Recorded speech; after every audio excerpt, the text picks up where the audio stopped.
Hey, just to be upfront, this video is going to be a bit different from what I usually produce on this channel, as I usually spend a lot of time with a script and on the visuals, but because I wanted to get my thoughts out quickly, I decided to do a less formal video instead.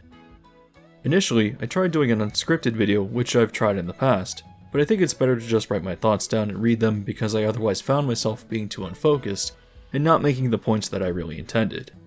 So please leave a like, subscribe if you haven't, and let's talk about the most recent D23 and why I consider this to be a serious concern about the state of the company.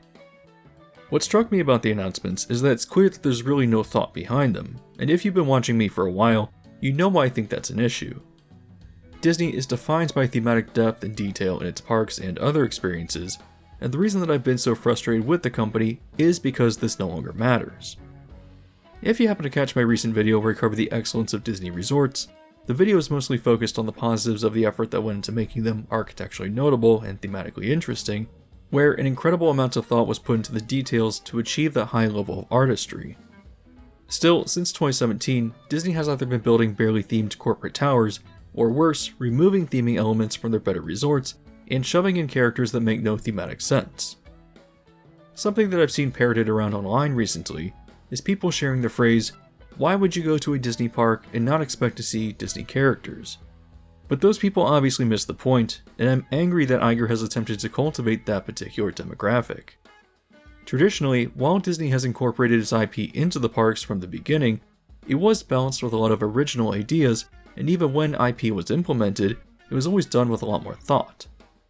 Yet, from Disneyland's earliest years, people complained that they would go to Fantasyland and couldn't find Peter Pan or Snow White in the rides, when the purpose of the attractions was to clearly put you into the perspective of those characters and into their experiences.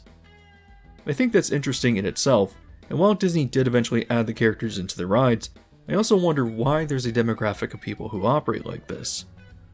I understand wanting to see and meet walk-around characters because that's completely different, but why do you need to see Snow White in the ride? When you catch a fleeting glimpse of her character when the point of the ride is to put you in her perspective, what does that actually do for anybody?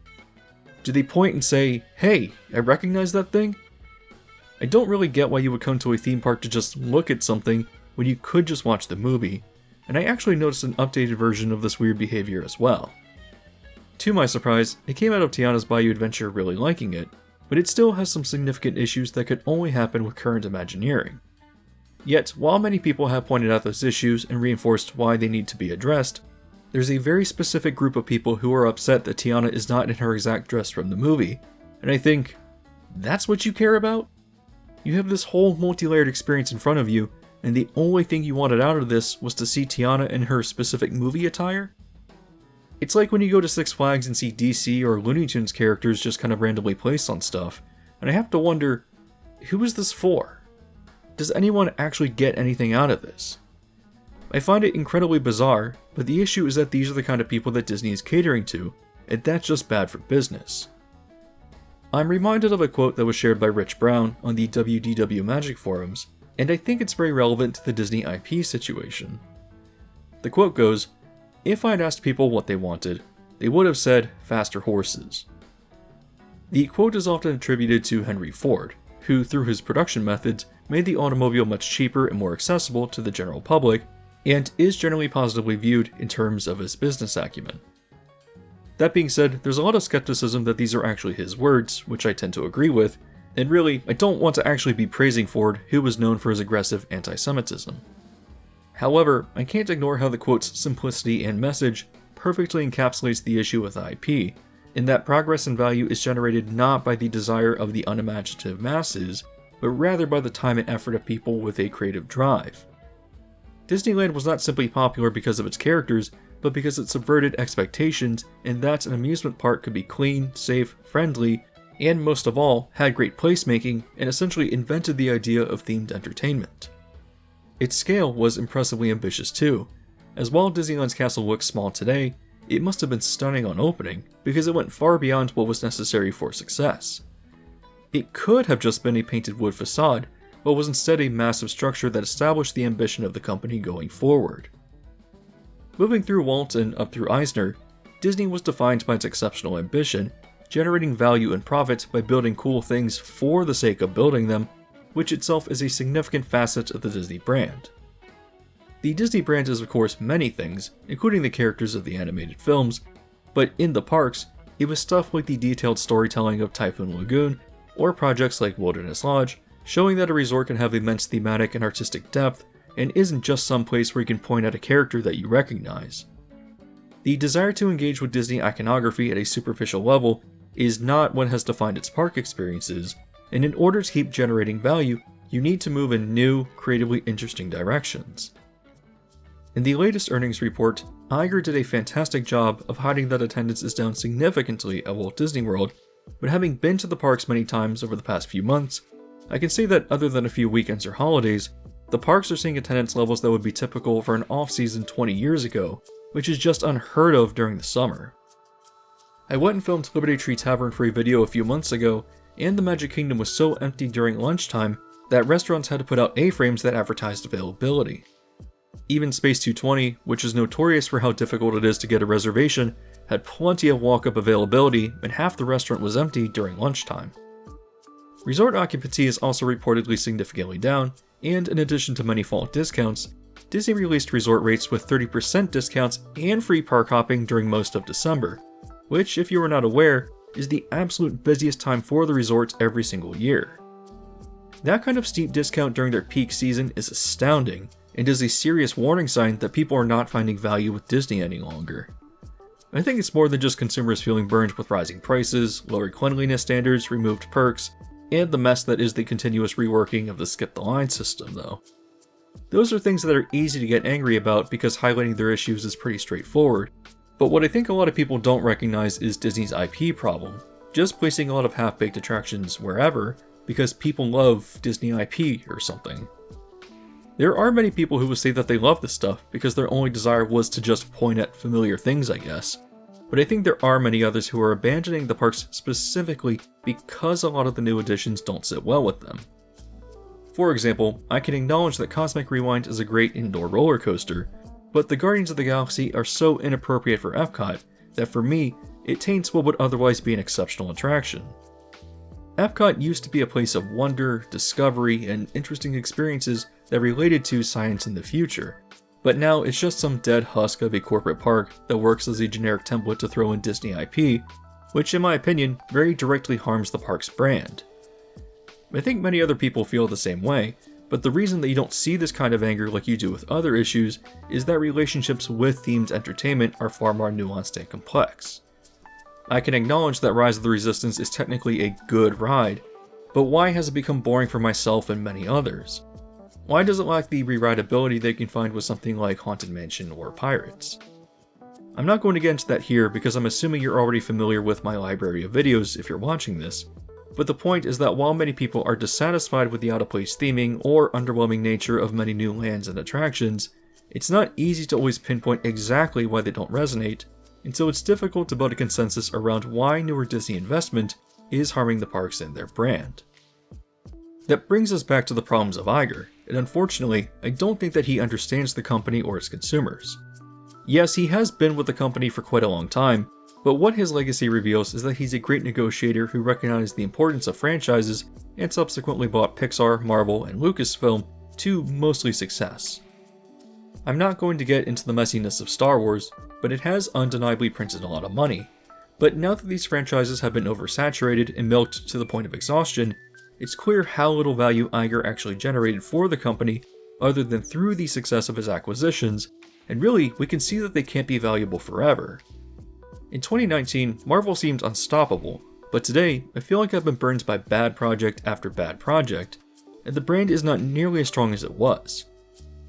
I don't think that anybody agrees that Avengers Campus is a good land, but I can somewhat understand the appeal of characters making appearances during new films or Disney Plus shows.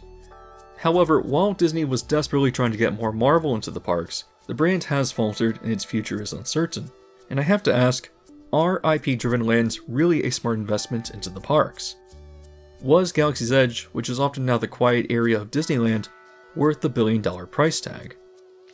The issue, which I think both stems from the desire of executives and a brain drain from Imagineering, is that Disney doesn't produce interesting rides and lands unless you already know the properties and have a positive association with their media. I've said it many times, but I really don't like the Jurassic World films, and yet I find the Jurassic World ride in Universal Hollywood to be incredible because its ambition stands on its own without any knowledge of the films. The same applies with Secret Life of Pets. You don't need to have seen or even liked the films to find this ride creatively engaging and impressive. The appeal is not the characters, but rather the set design, the visual kineticism, and the atmosphere, in addition to many delightfully clever elements or gags that elevate this far above its source material. Universal has been setting an industry standard that Disney is now chasing, and it's clear that they are seriously concerned with Epic Universe on the horizon. The reaction from Disney is exactly what I feared though, because they saw this park and got popular IP out of it, and failed to recognize its strengths are placemaking and engaging attraction design. When watching the promotional material for this park, it of course has its corporate mandated guidelines for what can be said, but I'm seeing real passion and a genuine creative desire from the people speaking about their own work. Sure, 4 major lands are based on popular and well-known IP, but just from the marketing material, I'm assuming that these lands and attractions will be interesting independent of your knowledge of them, because that is the standard that Universal has continued to build to, at least with a few exceptions, and I would be surprised if this park doesn't meet those expectations. Another issue with Iger isn't just that he doesn't understand the appeal of the parks, but also that he's only back with the company temporarily, and it's clear that he's just throwing whatever at the wall until he leaves to keep shareholders happy. I think that Inside Out 2 did well because of goodwill from their first film, and Deadpool and Wolverine worked because Ryan Reynolds was allowed to pretty much do what he wanted, but when I see Moana 2 and Toy Story 5, among a slate of other obligatory franchise sequel films and live-action remakes, it's clear that he's only betting on franchise recognition, and I'm anticipating that the next slate of films over the next few years are either going to underperform or may just outright lose money. That's pretty much exactly what the majority of D23 announcements were, which I find to be extremely concerning because it's just kind of throwing whatever into the parks with no real thought, with the idea that people will just drink up Disney characters regardless, without considering what they're destroying in the process. Iger's promise of $60 billion in parks investment looks to me like $60 billion in future brand damage, erasing a lot of what makes the parks interesting or worth experiencing. I have more to elaborate on later, but for now, let's actually work through the announcements so that we can discuss exactly why this is concerning for the future of the company. While Disney did announce 4 new cruise ships and other additions to their parks around the world, I do want to mostly stick to the US parks. However, before I do so, one of the more notable announcements was for a Lion King log flume for Disney Adventure World, which amusingly, many people have noted looks very similar to the facade of Splash Mountain. However, what's noteworthy is that while Josh D'Amaro got up on stage and promised that every project announced was real and in development, he announced that this new attraction would be based on the animated film, while showing characters from the photorealistic remake. I then have to ask, if this is a real project, why was the concept art just being thrown together? Are they waiting to decide on the artistic direction depending on how Mufasa performs at the box office, which by the way I think will lose money? Or are they just throwing in prompts to AI generators to have something to show, and nobody is noticing that these are different versions of the characters? Disney then released a model contradicting the concept art and showing the animated versions of the characters, but while this is also sold as a land, it's really just a whole lot of nothing. The Lion King is a great film, but is its location interesting enough to create a whole land around?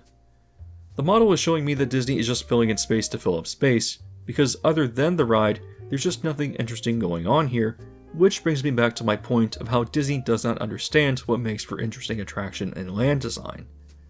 If you've never seen the film, does this land look like it offers anything interesting? Or even if you have seen it and enjoy it, is this land satisfying as a fan? I would say no, and also the idea of a log flume for a Lion King ride just seems bizarre. I'll have to reserve judgment to see if it makes sense, but because Iger's Disney has a poor track record, it really just seems like a random ride system and a random IP picked out of a hat and just brought together without any additional thought. It's just something new for the sake of newness with an IP that they can market, and again, I think that lack of care will come back to bite them long term, especially as it's not addressing other issues that plague this park. Moving on to the domestic parks though, I want to first start with Disneyland Resort, where it was announced that California Adventure would be getting a boat ride based on Avatar, which I don't need to explain is insane. First, I have serious doubts that the park has any room for this to be on the scale that they're promising in the concept art, and it will likely be scaled back significantly if it does actually get built. It is true that Disneyland Forward was approved by the city, which allows Disney to rezone land that they could use for park expansion, but the only real place to go is behind Pixar Pier and to the parking lot adjacent to the Pixar Pier Hotel, so it could plausibly happen on a smaller scale. However, the real issue is that this is just not in theme with the park, and really, while I understand that that is long gone, it's just disappointing to see this park not receive the investment that it needs to stand out as unique. If you've watched me, you know that while I think that the original state of the park was unfortunate, as it was underbuilt, and so people disregarded the theme as stupid, I actually think the opposite, and would love for this park to celebrate California history and culture, which could result in unique and interesting attractions. If this park had premiered earlier during Eisner's time, I think the quality would have been a lot higher, and would have been a great example of how Disney generates value through exceptional thematic design. However, it's clear that Iger does not see or understand that value, and has turned the park into another Disney adventure world, throwing in Monsters Inc., Marvel, Cars, which I need to reiterate is set in Arizona, The Little Mermaid, and Pixar. Those things can be fixed because they're mostly overlays of the older California theming, or small enough to be demolished for something interesting,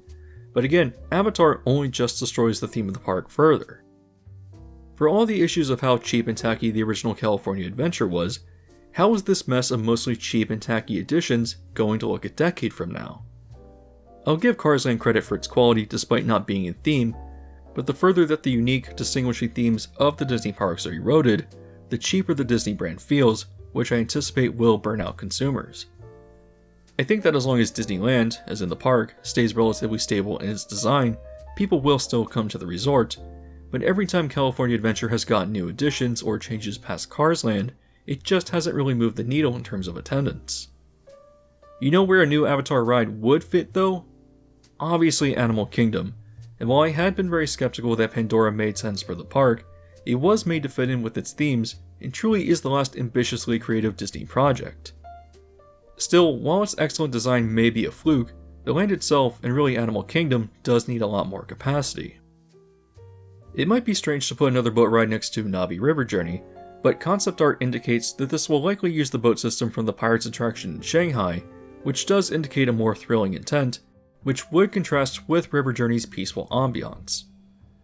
I would prefer this ride not be built at all, but if there's one place it fits, it's very obviously Animal Kingdom.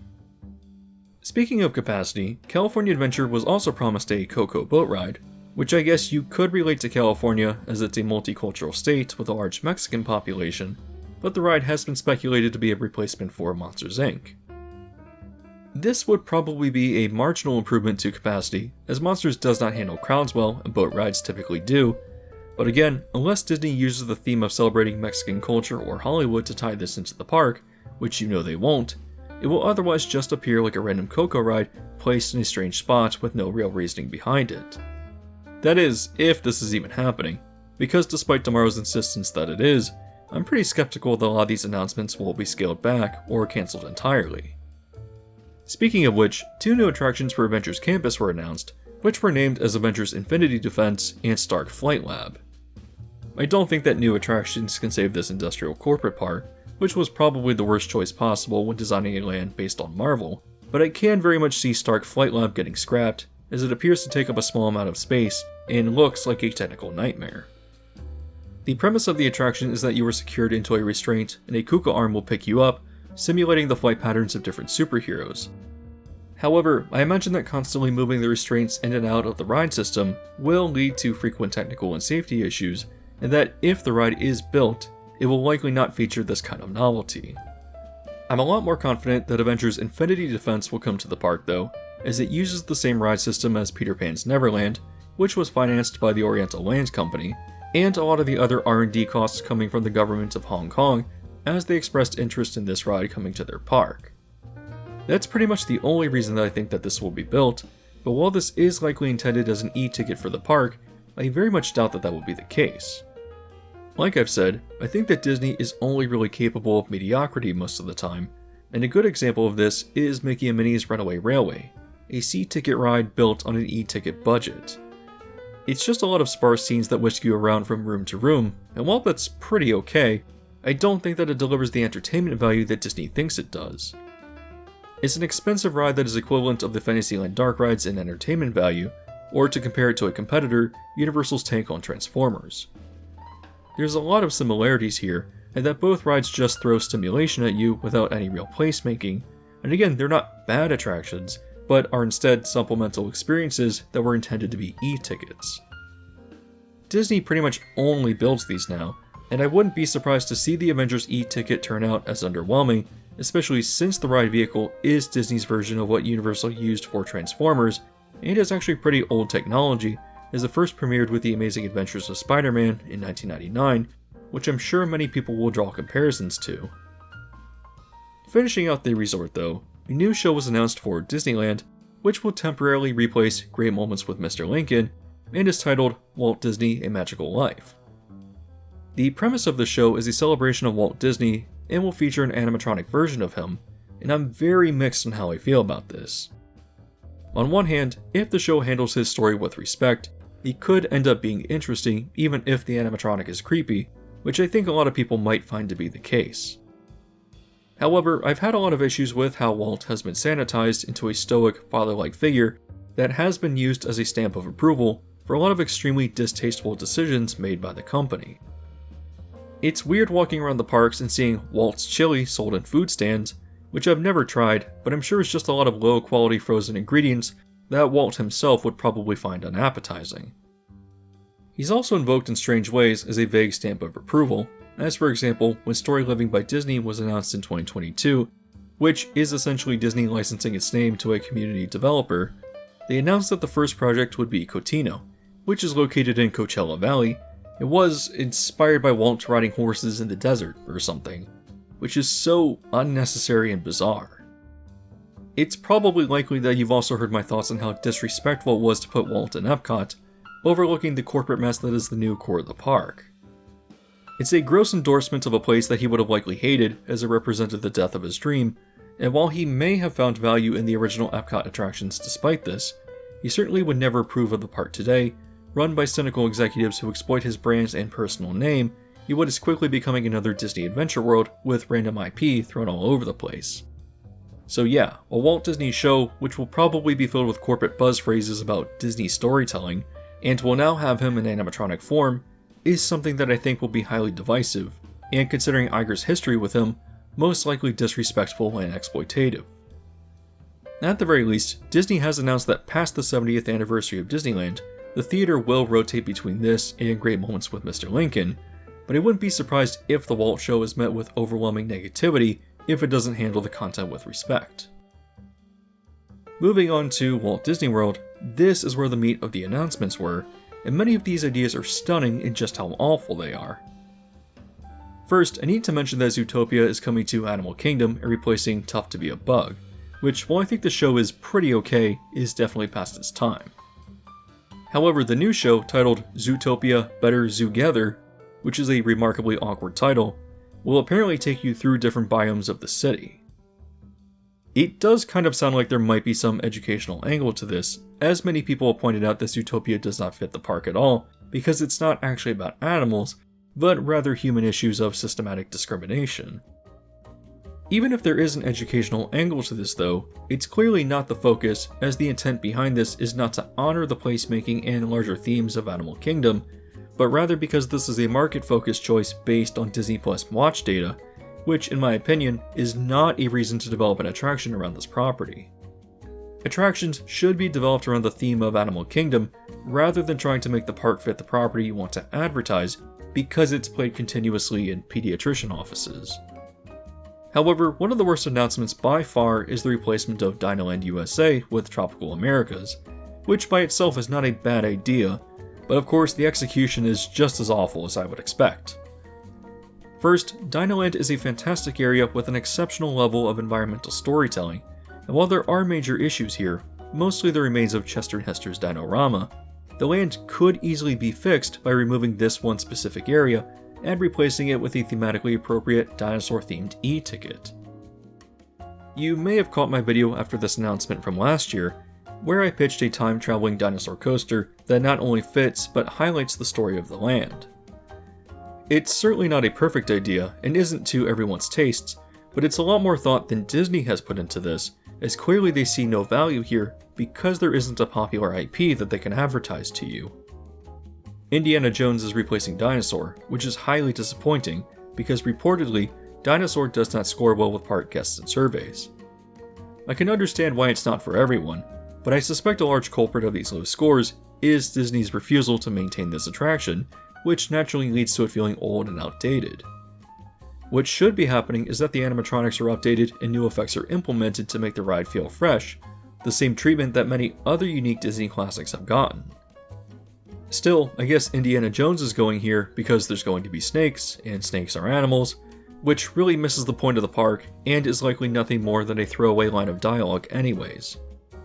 The other attraction will take you into the film of Encanto, where you'll go into Antonio's room, which transforms into a rainforest, where you'll see many of the other family members. While details are sparse, it's clear that again, this isn't really about animals, but is instead dangling Encanto in front of children because of Disney Plus watch data, which does not make it a good fit for the park. Also, the land is going to include a carousel, which will feature animals from Disney animated films, which again is really missing the point here. It's not that the idea of Tropical Americas is bad for Animal Kingdom, but to replace Dinoland, which is notably unique and interesting, for a Disney Plus land is incredibly disappointing. That's really all it is. Disney Plus data disguised under a land that supposedly fits the themes and aesthetics of Animal Kingdom, just like the new core of Epcot honor the themes of that park by superficially sprinkling surface-level park iconography into random places. Speaking of Epcot, Disney confirmed that Test Track 3.0 would open in 2025, which I'm not optimistic about, but I can't imagine that it would be any less interesting than the previous version, and Spaceship Earth is going to be getting a lounge, replacing what was previously corporate sponsor space and allowing you to look out over the new core. It's not a bad idea, except that from the concept art, the space has no theming and is designed with probably the least interesting aesthetic that anyone could have come up with. Spaceship Earth is a ride that traces the history and importance of communication, and the best that Disney could do is the lobby bar of a corporate hotel? I know it's a small thing that isn't replacing anything, but the effort to quickly and cheaply monetize an area of the park without even attempting to theme it feels so disrespectful to consumers. People come to Disney parks for theming and unique experiences, not to experience Disney Plus or to drink in a corporate hotel. Moving on to Hollywood Studios, I was surprised to see that Millennium Falcon Smuggler's Run is getting an update, but now with missions relating to The Mandalorian and featuring Grogu. I think that most people agree that this attraction is uninteresting, and I'm sure that its low wait times reflect that as well. However, I anticipate that this reworking of the gameplay was done to bring people into Galaxy's Edge in Disneyland, because again, nobody is really going back there, and I doubt that the land is meeting its sales goals. Also, while it has been long reported that Disney branded Star Wars merch hasn't been selling nearly as well as what was produced from the George Lucas films, the one thing that did actually sell well was Grogu, so I'm sure that his incorporation into the mission is less about fixing the gameplay and more about reminding you that there's merch available. I think it'll be interesting to see how this turns out, because gamified attractions are really difficult to get right, so maybe this new version will be fun, although I think that the setup of the Millennium Falcon inherently does hold it back.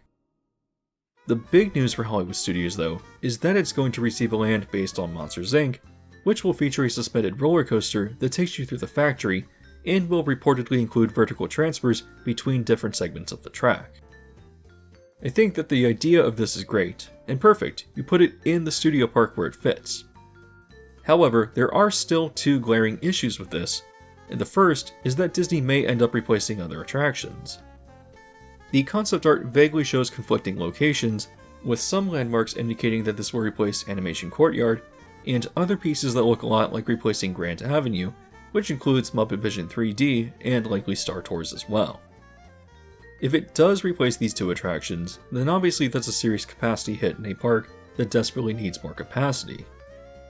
I see a lot of people complaining that Muppet Vision and Star Tours never have long waits and so need to go, but the point of capacity is not to have everyone standing in long lines, but to give people things to do outside of those lines. It's the appeal of attractions like the Enchanted Tiki Room, Journey of the Little Mermaid, or Carousel Progress at Magic Kingdom. Attractions with low waits are important in adding value to the admission price, and when you have a park with all new things and not enough else to do, like with Hollywood Studios, then it just becomes the miserable park that it is currently. 90 minutes for Slinky Dog Dash? 60 minutes for Alien Swirling Saucers? If it were not for how little there was to do, Galaxy's Edge would probably be a lot emptier like in Disneyland, and while that also calls into question why there are low waits for Muppet Vision and Star Tours, I think they played an important role in generating value for the ticket price as spaces away from the crowds elsewhere. Attractions that are enjoyed by many but are not the most popular are seen as a waste of maintenance costs and return on investment by current Disney management, but that kind of business philosophy is destroying their park experiences, and Hollywood studios will be worse off if this is what Monsters is replacing. However, I can see this being a positive element of the park if it replaces Animation Courtyard, which actually is greatly underutilized. It's true that Disney has announced a return of the Little Mermaid theater show, but I can see this land working around it, or just having the show stick around briefly until it's replaced. The other issue with Monsters Inc. though, is not necessarily its existence, but rather that the park has nothing to tie it in. I've made the point many times that Disney has worked the studio aspect out of Hollywood studios, which is bizarre, because this is the place where random Disney IP works best, but to have an abrupt transition from Golden Age Hollywood into this just feels wrong. I proposed this idea on a video a long time ago, but I think that it would be interesting to create a small Pixar Studios themed avenue behind the Chinese theater, which would allow for Pixar meet and greets, and would open up into Toy Story Land, tying it into the studio theme.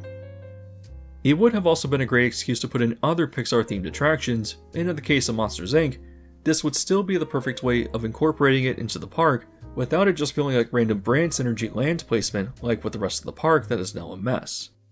But again, Disney no longer cares for detail or park theme, which is what allowed them to stand above their competition, so while the fix is right there in front of them, I doubt it'll ever happen. Otherwise though, I think that Monsters Inc. and a door coaster is actually a pretty decent idea for the park. Finishing up with the Magic Kingdom, a smaller announcement, or at least a confirmation that it is being built, is a Pirates of the Caribbean themed lounge. I think this is likely to go into Tortuga Tavern, which is underutilized space, and it at least appears that at least some effort went into the theming, but I do wonder if it will be like Oga's Cantina in Disneyland, where you're allowed a maximum of 2 drinks. My concern though, is that while this may be on theme, contemporary Disney is defined by its lack of detail, and while no one ever really walks into Tortuga Tavern, it does have a lot of interesting nautical effects to look through. I like the idea of the Pirate Lounge, but I'm also concerned that a lot of detail will be ripped out, so I'm only cautiously optimistic. However, the big news for the park is that an attraction based on the Cars franchise will be coming to Frontierland, and I think that is just absolutely insane. If it was tucked away behind Big Thunder Mountain out of sight, I would say it's okay, but Disney has confirmed that they'll be filling in the rivers of America, and that's just absolutely one of the worst decisions that they could have possibly decided on, especially since there is plenty of unused space elsewhere in the park where this could have been placed. First, I have to say that it's really sad to lose Tom Sawyer Island. I've noticed a lot of aggressive online discourse telling people to get over it and that no one ever went to the island anyway, but that's just simply not true, and the island is a great respite from the rest of the crowds in the park. The caves are fun to explore, and the island is great for kids to burn off a bit of energy. Its isolation is its appeal, and again, capacity is about the guest experience, not maximizing the foot traffic in every single area of the park. I've also noticed that a lot of hateful sentiment towards the island is shared by people who just absolutely drink up the newer, lower quality attractions that come to the parks, so it's not surprising that they scream that nobody knows who Tom Sawyer is, which I think is more a symptom of their own lack of education, rather than an accurate judgment of the value of this attraction. Also, removing the river from the park is an even worse development, as it plays a significant role in contributing to the environment of Frontierland, which has such a unique charm of its own, and it's become clear why Tiana's was set in a time period outside of the land because Disney had planned to remove its theming anyways, becoming more about vague American landscapes. Never mind the thought that Imagineers in the 1970s put into culturally representing the architecture of the frontier through time, or placing a gas-guzzling roadside adventure in the Cars universe right next to a runaway mine train set in the 1880s. Still, while Disney insists that this is all in active development, they sure showed confusing concept art, which people have pointed out is using the Frontierland buildings of Disneyland Paris rather than the Magic Kingdom, which indicates that this was just kind of thrown together either last minute or without any scrutiny from anyone who has any idea what's there. Either way, it's a sign of dysfunction starting right at the executive level, and this disregard for thematic destruction leaves Disney parks feeling like incoherent messes, which I find to be extremely concerning. Disney is defined by placemaking and detail, and the more that it's removed, the cheaper the Disney experience feels. This is a very expensive project and one that will cause permanent damage to the theme and feeling of the park for a ride that will probably be just kind of mediocre, as most Disney things are today. Finishing up the announcements though, Disney has also vaguely teased new concept art for a Villains Land, which will likely be placed behind the Cars attraction. I think the idea of a Villains Land is very interesting and appropriate for the Magic Kingdom, but again, not at the expense of the Wilderness or Frontierland. While details were vague, it was announced that the land would have 2 attractions, and from the concept art, it appears that there's a roller coaster which looks remarkably like an RMC. You know, like Iron Gwazi. Now, is that actually going to happen? No, very obviously not. But it's also clear that Disney has no solid plans for this land if they're just kind of throwing concept art together. In a video a few years ago where I discussed how underbuilt Magic Kingdom's Fantasyland is, I did propose a Villains Land back behind Haunted Mansion with a suspended Maleficent coaster, working as a spiritual successor to the Dragon Coaster that was never built as part of Beastly Kingdom. It would be really cool to see something like that come to this land if it actually does happen, but as with most things Disney currently, my expectations on delivering something interesting is actually pretty low. I also kind of suspect that this land was floated around because Epic Universe is premiering with its land featuring their monsters, and so this is Disney attempting to play catch up, or at least considering the idea. Again though, that's a major issue with what Disney has announced. It's not about making the parks better, but by trying to lure you away from Universal with Disney IP. Iger and other executives do not understand that this isn't the appeal of Disney beyond just the Disney adult demographic, and that what made Disney special was the effort to do cool things just because they could.